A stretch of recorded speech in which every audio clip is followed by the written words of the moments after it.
එහෙනම් ඔබ හඳුනාගත්තොත් මෙන්න මෙහෙම වාක්‍යයක්. I have painted my car. I have painted my car. මම මගේ කාර් එක paint කරලා තියෙනවා. active voice මොන වාක්‍යද? active voice present perfect. එහෙමනම් දැන් අපි මම ඉවත් කරමු. මොකද්ද මට කියන්න ඕන සිංහල අදහස? කාර් එක paint කරලා තියෙන්නේ. කාර් එක paint කරලා තියෙන්නේ. එහෙනම් දැන් කාර් එක ගන්න මුලට. right. ගත්තා. මොකක්ද දැන් කියන්නේ? the car. දැන් මගේ tense එක මොකක්ද active වල? present perfect. එහෙනම් මෙන්න කොතනද ඒ tense එක තියෙන්නේ? මෙතන. right? මෙතනනේ තියෙන්නේ. මේ තියෙන active voice වල present perfect. එහෙමනම් passive voice උත් එතනමයි. ඔයා ගන්න ඕනේ මෙන්න මෙතන. මොකක්ද තියෙන්නේ? have been. එහෙනම් active voice වල මම කිව්වා I have painted my car. දැන් ඔයා කියනවා the car මෙතනින් ගන්න මොකද්ද? car have been has been. අන්න විශේෂ අවස්ථාව. මොකද? active වාක්‍යයේදී මම කතුවරයා මම නිසා මම ගත්තේ මෙතනින් have. එහෙනම් ඔබ හොඳටම දන්නවා I we you දේ සඳහා have, he she it සඳහා has කියලා. එහෙමනම් දැන් මේ දෙක මාරු වෙනකොට මොකද වෙන්නේ active වලින් passive voice වලට? active voice එකේ කතුවරයා හිටියේ I නිසා have ගත්තම. active voice වල present perfect සඳහා. passive voice වල present perfect වලට ගන්න මෙන්න මේ have been the has been the කියන එක තෝරගන්නේ අර object එක මත. object එක මෙහෙට ආවා. දැන් කවුද object එක? my car නේ. මං කිව්වා my car එහෙම නැත්නම් the car. කොහොයාගේ car එක? car එක paint කරලා තියෙන්නේ. එතකොට මම කියනවා the car has been painted. The car has been painted. අන්න බලන්න මෙතන තියෙන සමානත්වය මොකද? active voice එකේ තුන්වෙනි අවස්ථාවේ පාවිච්චි කරන්නේ කියන්නේ active voice වල perfect වල පාවිච්චි කරන්නේ V3. verb past participle. passive voice වල කොහොමද? V3 නේ. ඒ නිසා මෙතන හරි ලේසි. එතකොට ළමයි මතක තියාගන්න අපිට විශේෂයෙන් අපි ඉගෙන ගත යුතු දෙයක්කට මෙතන passive voice වල තියෙන්නේ helping verbs ටිකයි. ඊට අමතරව active voice වල present simple, past simple, future simple, present continuous, past continuous, future continuous නැහැ. future continuous නැහැ passive voice. හරි. මේ භාෂාව ඇදලා තියෙන හැටි. එතකොට active voice වල tenses 12න් මේ පහකින් තුනක් තියෙනවා present perfect continuous, past perfect continuous, future perfect continuous. ඒ තුනක් නැහැ. එතකොට 12න් 4ක් ඉවත් වෙනවනේ. එතකොට ඉතුරු වෙන්නේ 8යි. එහෙනම් මේ 8ේ chart එකට මම දීලා තියෙනවා helping verbs ටික. එහෙනම් ඔබට තියෙන්නේ යම්කිසි ක්‍රියාවකට භාජනය වන මොනෑම හෝ වස්තුවක් අදාළ කරගෙන අදහසක් ප්‍රකාශ කරනවා නම් ඒ අදහස මොන කාලයට සහ මොන වාක්‍ය රටාවට අයිති වෙනවද කියලා කල්පනා කරන්න. අන්න ඒ අදාළ වාක්‍ය රටාවට මේ helping verb එකත් එක්ක V3 ක්‍රියාපදය දැම්මම නම් passive voice එතනින් ඉවරයි. එහෙනම් අදහසක් අපි එකක් අරගෙන පොඩ්ඩක් කතා කරලා බලමු. මෙතෙන් ගත්තොත් වාහනය repair කරනවා. කොහොමද වාහනය repair කරනවා? අපි ඒක ප්‍රායෝගිකව කතා කරන්නේ නැහැ. මේ වාහනය repair. right. තමක් නැහැ. අපි කියමු වාහන repair කරනවා නම් කොහොමද මෙතන කියන්නේ? The vehicles are repaired.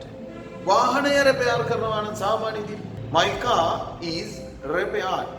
My car is repaired once a year. අවුරුද්දකට සැරයක් මම මගේ කාර් එක repair කරනවා. paint කරනවා කියමුකෝ. My car is painted once a year. හරි. හොඳයි. අපි ගමු එක උදාහරණයක්. වාහනය repair කරනවා. The vehicle is repaired by Inima.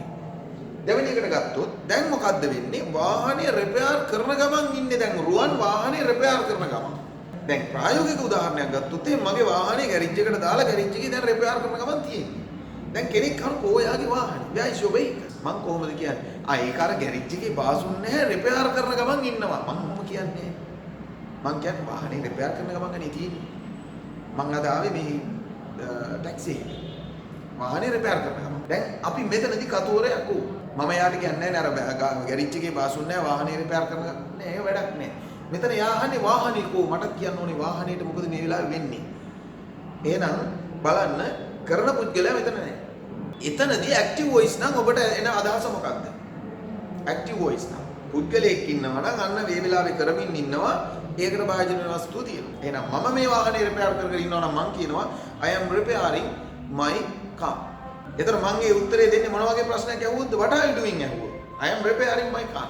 නමුත් මෙතන අහන්නේ මම මොකද කරන්නේ කියලා නෙමෙයි. කෝ ඔයාගේ car එක. car එකට මොකද වෙන්නේ? එතන මට කියන්න වෙන්නේ ඒකනේ. එහෙනම් මං දැන් කියන්න ඕනේ මොකද්ද? My car is repairing the my car is repairing වෙන්න බෑ. එහෙනම් I am repairing my car. හැබැයි දැන් my car is repairing කියන්න බෑනේ. කායකට බෑනේ තව මොනවා හරි repair කරන්න. කතෝර එනෙමිනේ කායක. එහෙනම් my car is හැබැයි ප්‍රශ්නයක් එනවා දැන් continuous වෙන්නේ කොහොමද V3 එක දැම්මා. නේ? වාක්‍යයේ පැසිව් වෙන්න නම් මෙතන දැන් verb එක V3 නේ. ඉතින් ing form එකක් නැහැ. හැබැයි දැන් මේ මොහොතේ කෙරෙමින් තිබෙනවා කියලා කොහොමද අපි දැනගන්නේ එතකොට? passive voice වලදී. එහෙනම් ඒක සඳහා අපිට තියෙනවා මෙන්න උපකාරක ක්‍රියාපදයක් am is are being. am is are being. එහෙනම් අපිට දැන් කියන්න වෙනවා my car is being repaired. my car is being repaired. මගේ කාර් එක repair කරන ගමන් තියෙන්නේ. අපි යන ඊළඟ අවස්ථාවට. දැන් ඔන්න repair කරලා ඉවරයි. බාසුන්නේ මට කතා කරා. බාසුන්නේ කතා කරලා මට කියනවා සර් ඔයාගේ වාහනේ repair කරලා තියෙන්නේ ඇවිල්ලා ගෙනියන්න. අන්න කොහොමද බාසුන්නේ කියන්නේ? සර් your car මොකක්ද දැන් මෙතන ඉන්නේ? Have been has been. Your car has been repaired. Please come and get this. Come and pay the bill. Come and pay my bill and get your vehicle. I want to release this vehicle because I want space here. So many vehicles are waiting there. ගොඩක් වාහන එතන රැඳිලා ඉන්නවා බලාගෙන මෙතෙන් එන්න. I want to remove your vehicle here. The space is very important, sir. Please come here. Your vehicle has been finished now. Your vehicle has been repaired now. ඔබේ වාහනය repair කොට ඇත. අවසන් වී ඇත. මේ තමයි passive voice කියන්නේ. එහෙමනම් ඊට පස්සේ අපි යනවා මෙතෙන්. දැන් මොකද කරන්නේ? මම අර උදාහරණය වාහනේ repair කරනවා. වාහනේ repair කරමින් තියෙනකොට මම කිව්වා වාහනේ repair කරලා තියෙන්නේ එකක් කිව්වා බාසුන්නේ මට කතා කරලා.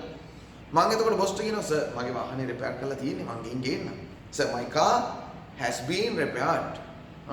My car has been finished now. I should go there and pick my vehicle. එතකොට මම හියා යුතු වාහනේ ගන්න. ඒකත් කිව්වා. ඊට පස්සේ මොකද්ද කිව්වේ? දැන් යනවා අතීතෙට. මම ඔන්න ඊයේ වාහනේ repair කළා. මම අද කියනවා මගේ කාර් එක repair කළා. ඊයේ මගේ කාර් එක repair කළා. කොහොමද මම කියන්නේ? My car was කිව්වම ඒක වචන එක්කෙනෙක්. එතකොට අතනදී අපි පාවිච්චි කරන්නේ කාටද was කියලා මතක තියෙනවා. active voice නම් ඔබ දානවා. එහෙනම් my car was repaired. Yes, හරිම ලේසි. right. ඊට පස්සේ ඊයේ repair කර තිබ්බේ කාර් එක. කවුද මේ අර ගෑරේජ් එකේ බාසුන්නේ මගේ කාර් එක repair කරගෙන හිටියා කියලා කියනවද එයාට මම? නැහැනේ. එහෙනම් මම කියන්නේ ඒ වෙලාවේ මගේ කාර් එක repair කරන ගමන් තිබුණේ. At that time my car was being repaired. That's why I didn't come there. Right. Today I'm coming. අද මම එනවා. ඊයේ මම ආවේ නැත්තේ ඒකයි. That's why I didn't come. එහෙනම් ඊට පස්සේ අපි යනවා past perfect වලට. past perfect හැබැයි passive voice. හොඳයි. passive voice වලදී එතකොට නම් මම කියනවා ඊයේ මට බාසුන්නේ කතා කරා.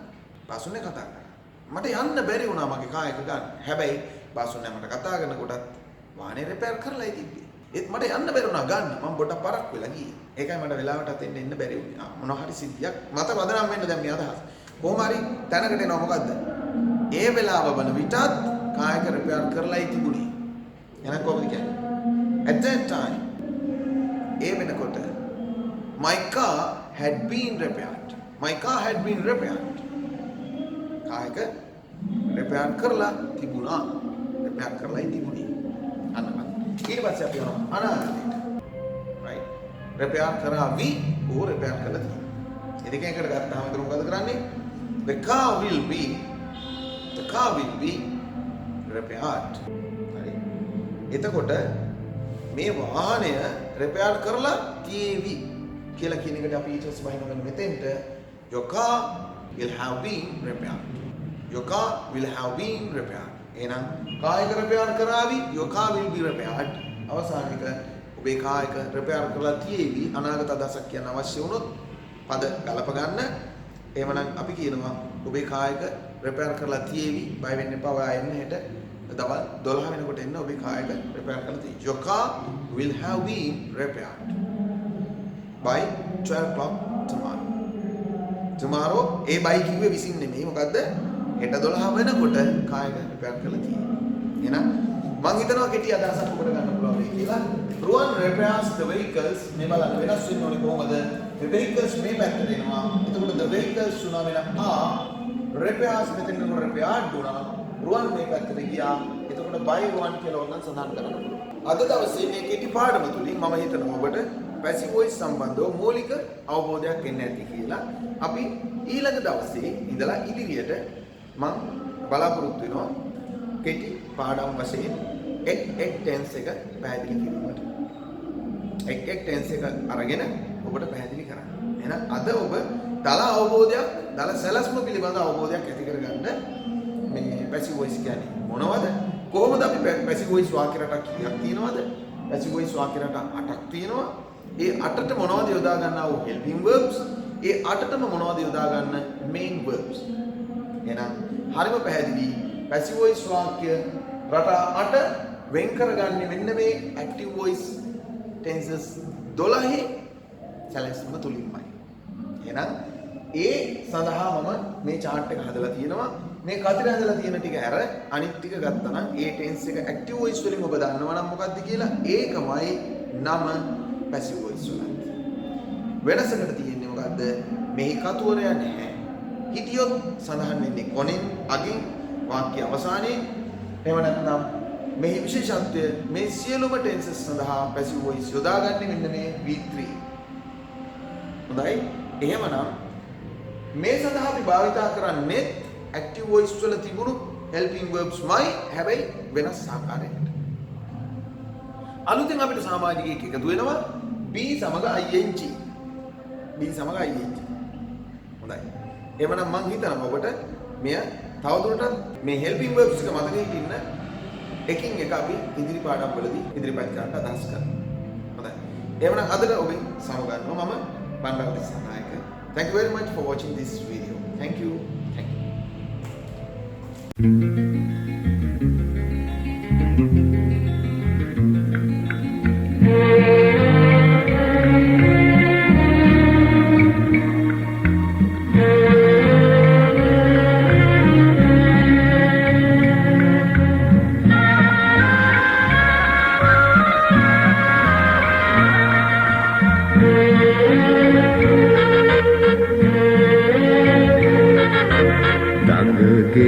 දඬුවම් සියුමැලි වැඩිනම් අලුගෝසුව